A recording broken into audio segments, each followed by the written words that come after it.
Hi guys, welcome back sa aking munting YouTube channel. Ayan guys, narito tayo sa Barangay Samariñana. Ayan, tingnan niyo, napakaganda ng view. Isa sa pinakamagandang view dito sa bayan ng Brooks Point na palaging pinupuntahan din ng taga iba-ibang munisipyo o barangay.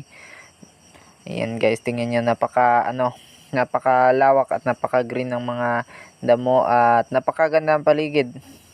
Ayan. Tingnan nyo, nakaka-relax guys. Yan, yung pagsikat ng araw. Yan, so dito sila ating dumadaan kapag nag-aaral kasi naglalakad lang sila pupunta sa sa school.